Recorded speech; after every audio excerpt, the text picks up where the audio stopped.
Hello, everybody. Welcome to round two of the Lmshl playoffs. We had a great first round, a lot of great series and great upsets, and some great hockey games here. So, the plan for this video, not really going to be much of a recap, more so looking ahead at the second round. I don't have a ton of time to record or replan anything, so I apologize in advance if this is kind of rushed and put together, but I did want to put something out there for you guys. Um, just a heads up, I will not really. There will be no streams, at least from me. I will not be streaming at all. Any of the games this week. I'm going away out of town Wednesday night, so I will actually be on the plane once the games start. So I will not be around at all. I don't know when I'll be able to put out another video. It might not be until like the following Monday or Tuesday when I get back. So just kind of wanted to keep you guys in the loop. I apologize, but unfortunately, it's just the way it goes. So looking back at the first round, so we'll start in the West. I did predict the winners of each series correctly. So now in round two, we have Chicago versus Winnipeg. That should be an awesome, awesome series. And Anaheim versus Seattle. Yes, my Kraken. And in the East, a bit of worse performance for me. I think I went 1 for 4. I think the only series I really got right was Pittsburgh. But Washington with the upset in 7 over Boston, and Detroit taking down Ottawa. I had Ottawa in 7, if I remember correctly.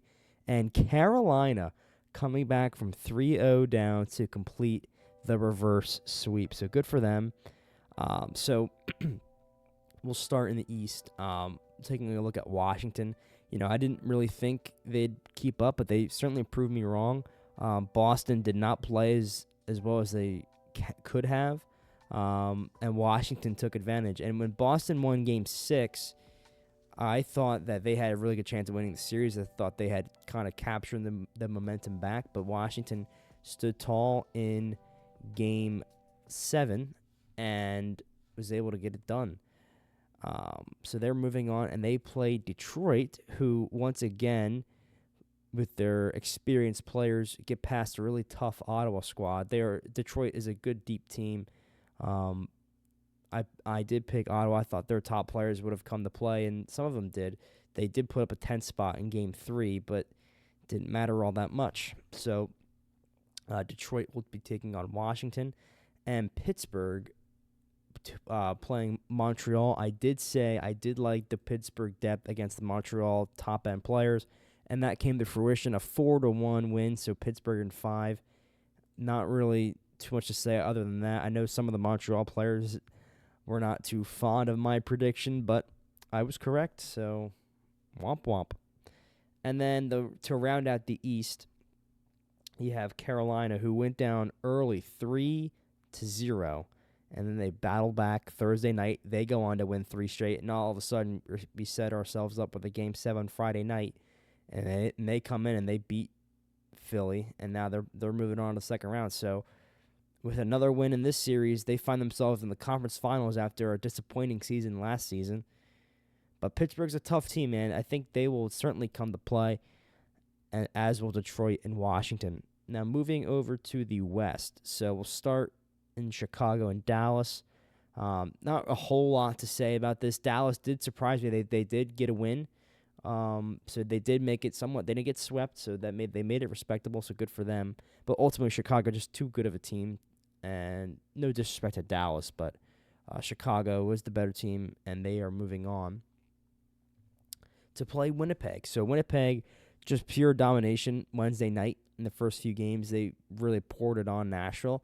And Nashville came back the next night, won a game, but ultimately, again, similar thing with with Dallas, just not as good of a team as Chicago was, and so Winnipeg really took it to Nashville, so they move on in 5.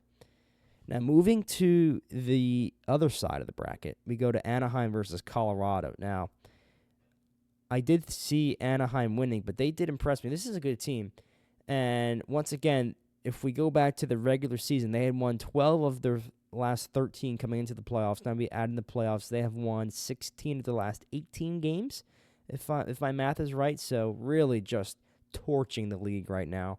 They are on a torrid pace. And they are going up against my Seattle Kraken, who had a lot of ups and downs in the series, an overtime loss, a couple of one-goal losses.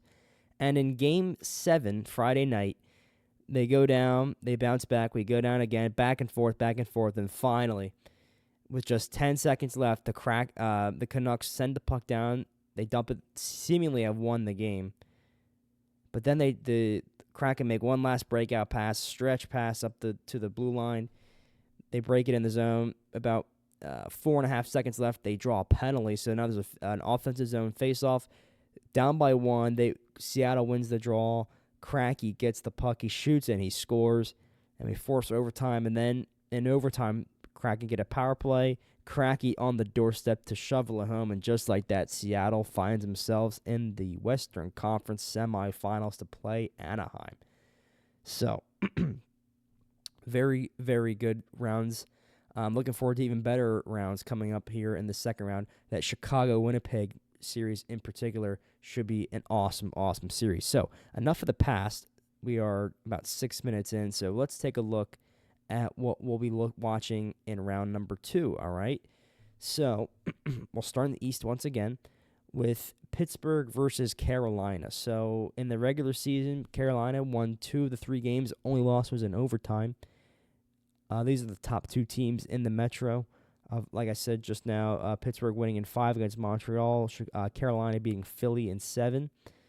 In the playoffs, Pittsburgh scoring at a 4.2 goals for per game pace and only giving up 2.2 goals against. For Carolina, they're scoring 3 goals a game and giving up 2.86, so a lot of close games for Carolina, a lot of 3-2s, 2-1s, that type of thing. For Pittsburgh, No Blood is leading the way for them offensively with 7 goals, 8 points in total. Trey 67 with a 93.33 defensive rating, and E-Dubs in the net for the Pens, an 849 save percentage, and a 167 goals against. For the Hurricanes, you have the great Haxby with 7 goals himself, 10 points in total. Knack, I told you, Norris Knack, 92.5 defensive rating, and Elsa Bros with an 864 save percentage and a 133 goals against. So if we take a look, we'll go to the website here. We'll go to the playoff stat leaders here. Playoffs. And you'll see, if we go sort by points really quick, you'll see the top line for Winnipeg. As I mentioned, that Nashville series, they really poured it on. But we'll look at... I hit the wrong thing. We'll go to the Penguins first. We'll take a look at Pittsburgh. So like I said, No Blow with 8 points. C-Mac, 8 points. T-Post, Logie, 6 points. Jordy, 6 points. So really balanced contributions at the top of the lineup there.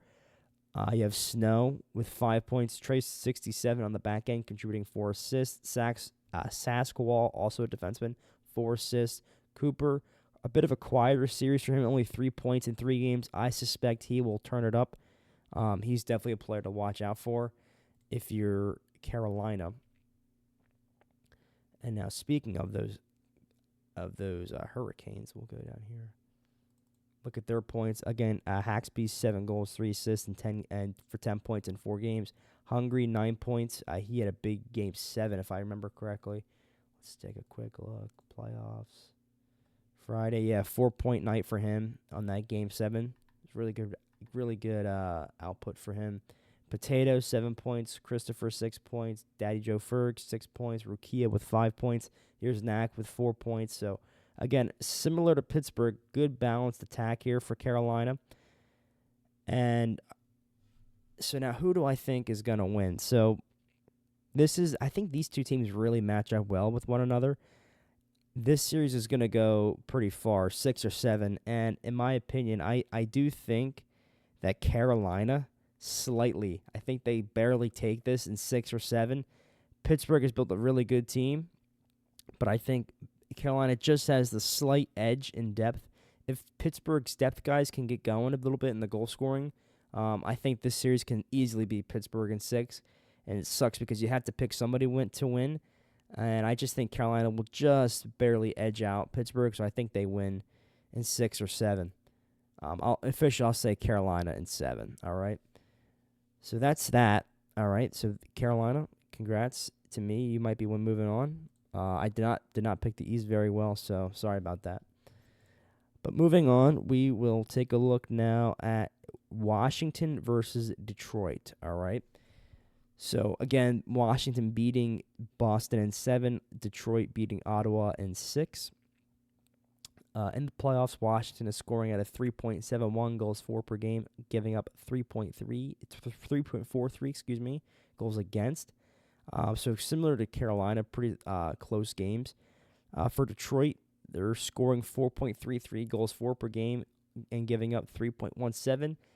They did have a 10 spot put up against them, so that's bringing that up a bit. But overall, still good numbers for the Red Wings.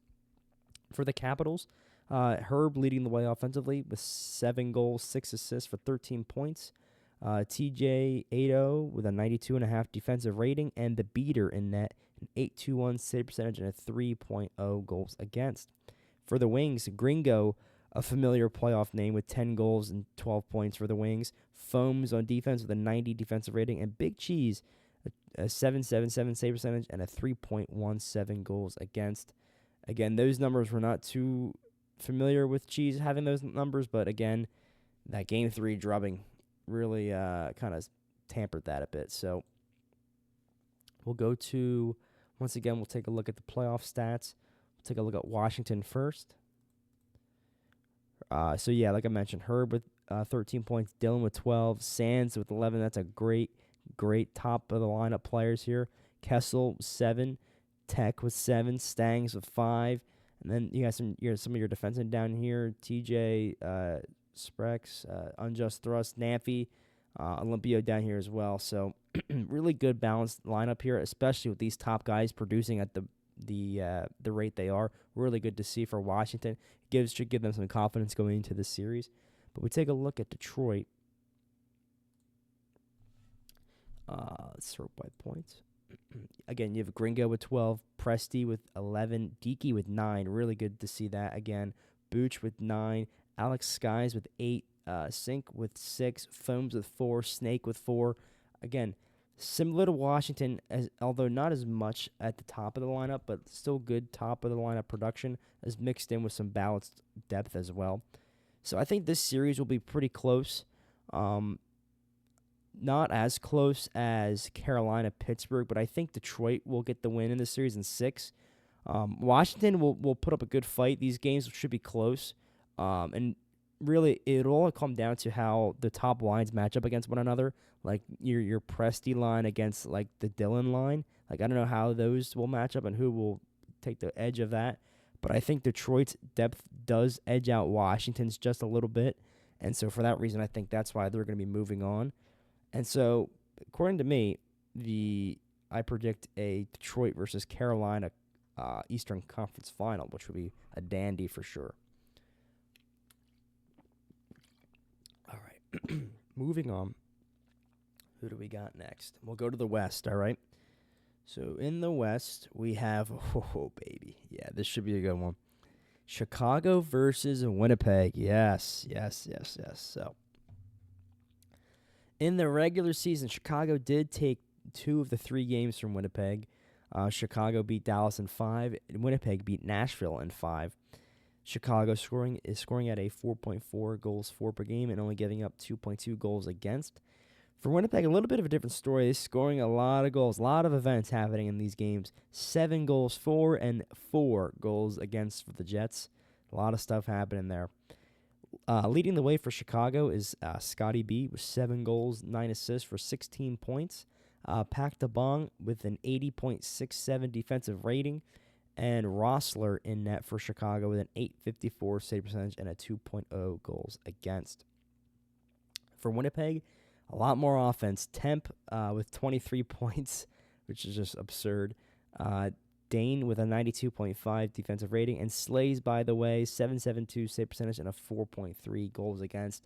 His numbers will improve. He's far too good of a goalie for those numbers to last. Now, if we take a look at the Blackhawks numbers here, we'll take a look. We all know about their top line here: Scotty B, Driz, and Stu. You have OB, Pak DeBong, Sauce Boss, a lot of good players. It does look like it kind of tails off a bit after Pak DeBong. However, I don't know how long that'll last. And regardless, these guys can certainly carry you through a series, but it does bring into question when after these guys play their 3 games, how can they survive, so to speak. So if we go to the Jets, I'll explain what I'm talking about. So Winnipeg, they have their top line, so it matches up really well. So then it comes down to the guys down here, right? So you have these three against the Chicago Big Three. They cancel out. So now you're talking about guys like Limitless and Martins and Fire Kush. Can they beat up on Chicago's depth? I think yes. And in fact, I think Winnipeg, I think this series will be quite good for when the top lines play each other. However, I think Winnipeg kind of takes off here, and I think they win in 5. I don't know. I don't trust the Chicago depth at all. The goaltending is kind of a wash for me, to be honest. So it really comes down to the forwards and how the lines kind of match up against one another. I do think Winnipeg has the depth, and I think they will be able to easily clear Winnipeg and get to the conference final. Now, if Chicago's depth can hold up, they can make it really interesting, and they can easily get it to 6 or 7 games. But then, if we were treated to a Game 7 between these two teams, oh my God, that would be truly cinematic. But I don't think it gets to that point. I think Winnipeg closes it out in rather quick fashion. I think Winnipeg's top line goes 2-1, and then you have your Martins and Fire Kush and Limitless. They'll come in for the next couple batch of games, and they'll take control, and they'll move on. All right? So finally, get to talk about my Kraken. Taking on the Anaheim Ducks, who finished first in the division. They're coming in on a major, major heater. So let's talk about it. So Anaheim took 2 of the 3 games in the regular season. They did beat the Avalanche in 5 games. Kraken beat Vancouver in 7. For Anaheim, they're scoring at a 5.2 goals for per game, giving up 3.2 goals against. The Kraken, a bit more low-scoring games in the first round, 3.14 goals for, and only giving up 2.29 goals against. For the Ducks, you have Kontraks, who's been a major, major contributor so far since he arrived from Dallas. 3 goals, 10 assists for 13 points for him. Crazy Flame with a 77.5 defensive rating. And Rex Doza with an 818 save percentage and a 333 goals against. For the my mouse just died, so I'm just stalling a bit. For the Kraken, Cracky leading the way offensively with 12 points, including 9 goals, 5 of which came in Game 7. Huge, huge performance. Random Gamer, he's been rock solid on the defensive end, 90 defensive rating, and in the net, possibly the most underrated player in the entire league, Carpy. What a first round he had. An 884 save percentage and a 2.0 goals against. Absolutely unreal performance from him. All right, sorry about that. I had to plug my mouse in. We good? There we go. Okay, we're good. So that's the tale of tape for this series. We'll take a look at some of the stats. Now, this series might be kind of overlooked because people probably think, 2 mid teams, who really cares when you have Detroit, Washington, and Pittsburgh, Carolina, and Chicago, and Winnipeg. Who really cares about this? But this series is going to be the battle of the depths, right? There's no, true, fire superstar, guys getting 150 points on either team. No. You have guys, look at the balance in Anaheim's lineup here, right? You have 2 guys in double-digit points, 13 and 10, and then you go 9, 8, 6, 6, 6, 4, right?